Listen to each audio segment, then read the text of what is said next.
Havendo número regimental, declaro aberta a 60ª reunião extraordinária da Comissão de Assuntos Sociais. Eu queria dizer que esta audiência pública foi uma das mais demandadas aqui, nesta comissão. E eu, como penso que a participação popular pelas redes sociais, ela tem que ser aproveitada e utilizada, eu recebi mais de 250 e-mails e os principais colaboradores das questões que vou levantar aqui agora não são da minha lavra, são de pessoas que estão envolvidas, ou são participantes, ou integraram, ou tiveram prejuízo. Grupo em defesa dos participantes da Petros, senhor Luiz Guarabira e doutor Rogério Derbli.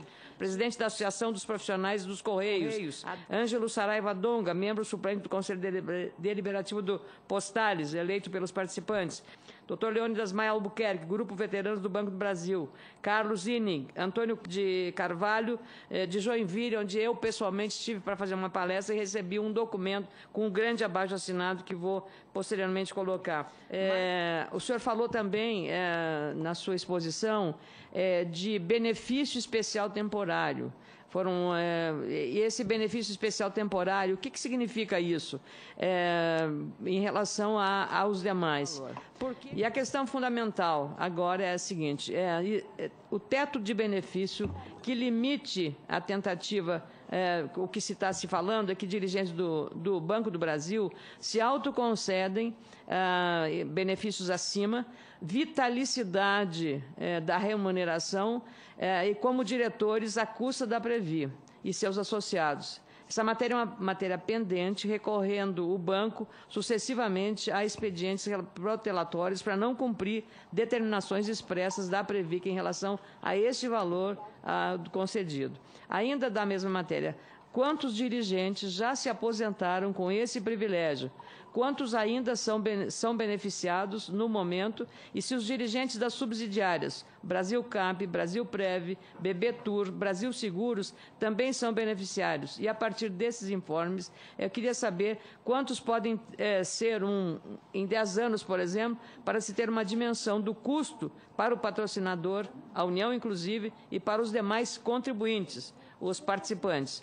Alguns dos conselheiros deliberativos eleitos têm expressado formalmente essa inconformidade com esse processo. Também ao doutor Marcel, a pergunta exatamente vem que eu recebi lá em Santa Catarina. Existe um projeto de lei de autoria aqui do senador Paulo Bauer, que trata exatamente de alterar a lei complementar referida pela Claudinha, que é a 109, a famosa lei 109. Aqui já num outro aspecto, botar o dinheiro da patrocinadora, devolver para ela, né, o dinheiro que ela pôs. Então, aqui está importante. O artigo 19 da Lei 109 diz que as contribuições destinam-se à formação de reservas com a finalidade de prover o pagamento de benefícios previdenciários. Patrocinador não é beneficiário de fundo de pensão. Suas contribuições são salários indiretos previstos nas relações de trabalho. As contribuições para os fundos de pensão são incluídas nos custos dos produtos e repassados ao consumidor. Além do mais, o patrocinador se beneficia com incentivos fiscais. Logo, é abusivo e ilegal o patrocinador receber benefícios que são próprios dos participantes e assistidos, caracterizando o enriquecimento ilícito ao receber recursos que não mais lhe pertencem. Então, esse é um ponto que está exatamente previsto no projeto do senador Paulo Bauer, é o PDS 275 de 2012, que trata exatamente dessa questão relacionada ao Conselho de Gestão da Previdência Complementar, que extrapola a Lei Complementar 109, permitindo aos fundos de pensão destinar parte das reservas, devolver aos seus patrocinadores. Então, eu queria um comentário a respeito dessa questão.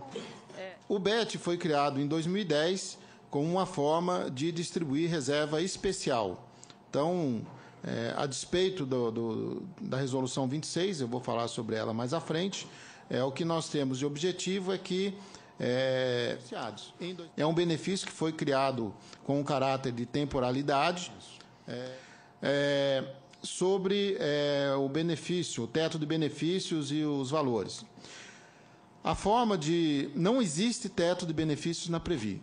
Então, inicialmente, eu quero deixar isso bem claro aqui, porque existe uma série de pessoas que alardeiam, principalmente nas redes sociais, que nós estamos descumprindo um teto de benefícios. Isto não é verdade. Não existe hoje na Previ um teto de benefícios. Particularmente, e os eleitos, de uma forma geral, defendem a instituição desse teto. Temos uma negociação com o patrocinador nesse sentido, mas existe uma disputa bastante grande sobre isso. Os benefícios na Previ são concedidos a partir do salário de participação. Não é verdade que as pessoas estejam se autoconcedendo benefícios. Com relação à resolução 26, né, foi perguntado tanto pela Cláudia como pela senhora. Sobre o PDS 275/2012, eu não tenho nenhum problema em dizer que eu tenho me manifestado contrário a ele, por uma questão bastante objetiva também. Ele foi criado pelo companheiro aqui, que está aqui, o Carvalho, que me confidenciou tal fato. Então já não é mais confidência, né, Carvalho? Mas ele foi criado olhando muito para a Previ, tratando do superávit. E ele altera, salvo engano meu, os artigos 16, 17, 21 e 25, né? Da resolução 26. Com relação a alterações de regulamentos. As alterações de regulamentos que nós tivemos na Previ foram votados. Então, não há que se falar em alterações unilaterais das ações, do crescimento de ações, uma indústria de ações que existem contra os fundos de pensão, também muito nos preocupa. Temos diversas ações, temos cerca de 28 mil ações em que a Previ aparece como ré, né, como polo passivo, e tem nos dado muita despesa, e muitas das teses ali defendidas são absolutamente indefensáveis, a nosso ver. Algumas versavam sobre cesta alimentação, por exemplo. Não há que se confundir a política salarial do patrocinador com um contrato previdenciário. Então, há uma diferença muito grande. Posso dizer claramente que nunca houve contribuição para o fundo de pensão sobre salário indireto, no caso da Vale Transporte, ticket de alimentação. No caso da Previ, temos muitas ações que versam, nós chamamos de renda mensal inicial, outros chamam de Estatuto da Posse. Também eu tenho discutido muito isso com os associados, que é o verdadeiro tiro no pé. 97% dos cálculos que já fizemos sobre essas ações que chegam para nós na Previ, o benefício é diminuído. O benefício diminui, o que demonstra que as alterações de regulamento que foram votadas pelos associados são mais benéficas. Estes 3% que tem o valor nominal do benefício maior no cálculo, na sequência se tornam menores, por uma questão bastante simples. Até 1997, o benefício era corrigido pelo mesmo índice que corrigia o salário do pessoal da ativa. E, a partir daí, então, estabeleceu-se um índice, inicialmente o IGPDI, a partir de 2003 o INPC, que foi muito maior, porque os funcionários da ativa ficaram sem reajuste salarial de 1996 até 2002. Então, na sequência, há uma melhora dos benefícios. Então, as alterações de regulamento que houve na Previ foram para melhorar e, infelizmente, vende-se ilusões aos associados que acabam pagando duplamente na manutenção das ações que eles mesmos têm que fazer através dessas associações, né, que são, na verdade, escritórios de advocacia travestidos de associações, e pela manutenção que nós temos que fazer na defesa lá na Previ. Doutor Marcelo, lhe agradeço, mas me suscitou aqui uma dúvida. O senhor foi categórico dizer que não há essa vitalicidade, não há esse benefício, esse privilégio para dirigentes que se autodeterminam, se autoconcedem o benefício com um salário muito alto e que isso vai dar esse benefício para o resto da vida, pago pela Previ. O senhor me disse para todos aqui, para a audiência, que a média é R$ 6.000, a média. 6.000 reais, foi o número que eu anotei ali. Agora, aí o senhor fez um cálculo agora, quando falou sobre o valor maior, que o teto é 55 mil para o salário do presidente do banco, e aí chegou à conclusão de uma média de R$ 34 mil do salário que ele vai receber como benefício. Mas aí eu enxergo uma distância grande da média, que é a base, com 6 mil para 34 mil. Então, eu lhe pergunto quanto por cento desses que recebem mais representam no conjunto dos assistidos pela Previ. Isso depende muito da carreira que cada trabalhador constrói dentro do banco. O Plano 1, ele considera, para efeito, você contribui durante toda a sua vida laboral, mas para efeito de definição do benefício, uma vez que é benefício definido, a média das 36 últimas contribuições. E a partir deste salário de participação é que se define o benefício. É uma questão interessante, que é a questão que mais eu sou demandada também, doutor Marcelo. A pergunta vem: em 2008, a Previ aprovou o teto do maior salário de carreira, cujo maior benefício hoje seria em torno de R$ 26 mil. Cerca de 200 diretores recebem esse direito adquirido a receber cerca de R$ 34 mil, que foi até o valor que o senhor falou aqui. A Previc determinou corrigir a irregularidade. Estatutário não é funcionário. Para estes ficaram incorporados salários indiretos. A Previ não cumpriu a determinação da Previc. Então, estou ali passando porque essa eu diria, é a mais insistente indagação que eu tenho recebido. Vamos lá. Primeiro, acredito que a gente tem que sanar certas informações que carecem de fundamentação. Primeiro, o presidente do Banco do Brasil hoje, já que eu citei, o Aldemir Bendini, dizer que ele não é funcionário do banco é querer caçar dele o fato dele ter entrado no Banco do Brasil, ter sido aprovado em concurso, ter feito uma carreira. Então, ele é funcionário do Banco do Brasil, hoje na condução de estatutário. E a Lei Complementar 109, não me recordo agora qual é o capítulo, a parte, mas diz que os diretores têm que ser equiparados a funcionários. Então, nós estamos caçando dos diretores, dos vice-presidentes e do atual presidente do Banco do Brasil a condição de funcionário do Banco do Brasil dele. Então, esse é o primeiro equívoco. Então, ele é funcionário do banco e os estatutários, salvo 2 vice-presidentes, ou um agora, salvo engano meu, que não é funcionário. E esse não tem o Plano 1.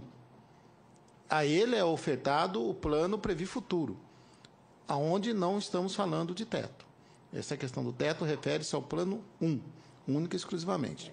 Em 2008, por iniciativa do próprio Banco do Brasil, foi colocado em discussão no Conselho Deliberativo e na diretoria a instituição do teto, foi votado, foi aprovado e foi para os órgãos competentes. Então, após aprovado na diretoria, vai para o Conselho Deliberativo, vai para o banco tem que submeter ao Ministério do Planejamento, ao Ministério da Fazenda, retorna para a Previ e a Previ, então, encaminha ao órgão regulador, atualmente a Previc, para que ele faça a homologação. Entrou em exigência.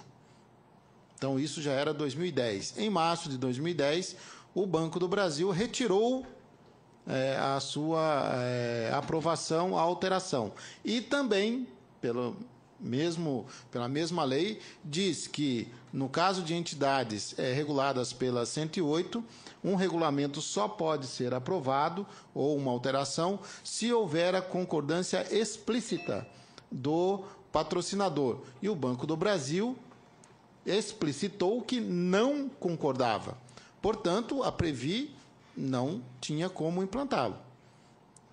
Houve uma série de considerações e de denúncias ao órgão regulador, a Previc, e Carvalho, eu sei que a pergunta é sua.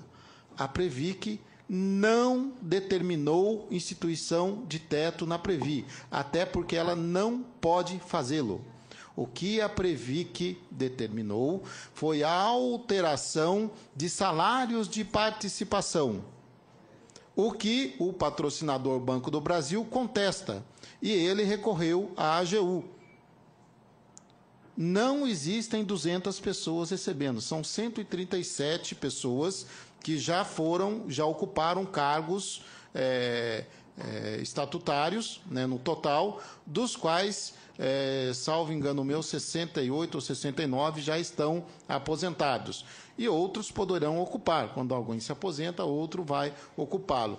E o que os diretores eleitos têm defendido, e a concordância do Banco do Brasil nisso, é que nós estipulemos como teto, na Previ de benefício, o salário de diretor, que é o maior cargo que um funcionário concursado pode atingir no banco, é de ocupação exclusiva de funcionários concursados. Então, é isso que nós temos defendido. Então, não existe um teto, não foi determinado pela Previc que estipulasse um teto, ela mandou alterar salário de participação, são coisas, não é a mesma coisa. Não é a mesma coisa. Se o Banco do Brasil, Carvalho, eu já debati isso com você, se o Banco do Brasil, na próxima reunião do Conselho de Administração, determinar que a remuneração, que o honorário dos seus estatutários passe, por exemplo, para 50 mil, para 100 mil reais, ele vai continuar pagando sobre esse salário, porque não foi estipulado um teto.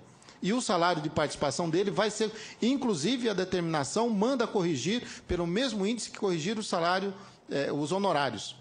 Isso sim é uma temeridade, e contra isso vocês não se debatem. Vocês criam uma falsa moralidade de que existem salários milionários que não existe. O funcionário fez uma carreira e, sobre essa carreira, ele contribui. Defendo, e já disse isso a todos vocês, defendemos um teto, que seja ele o maior salário de um cargo de ocupação exclusiva de funcionário concursado. A partir do momento que isso for aprovado, e com isso o banco concorda, a gente pode colocar e levar a Previc para aprovação. Alterar o salário de participação, inclusive, traz insegurança jurídica para a Previ. Quem vai pagar a conta somos nós associados, não é o banco. Doutor Marcel, já aproveitando, só lhe pergunto, as subsidiárias do Banco do Brasil, o senhor falou sempre na direção do Banco do Brasil, as subsidiárias como a BBTUR e as outras subsidiárias, Brasilcap, todas as demais, elas também estão no mesmo critério na questão... Se ele for funcionário de carreira, sim. Agradecer também a presença dos que vieram aqui para acompanhar a audiência pública e, não havendo mais nada a tratar, dou por encerrada a presente sessão. Obrigada.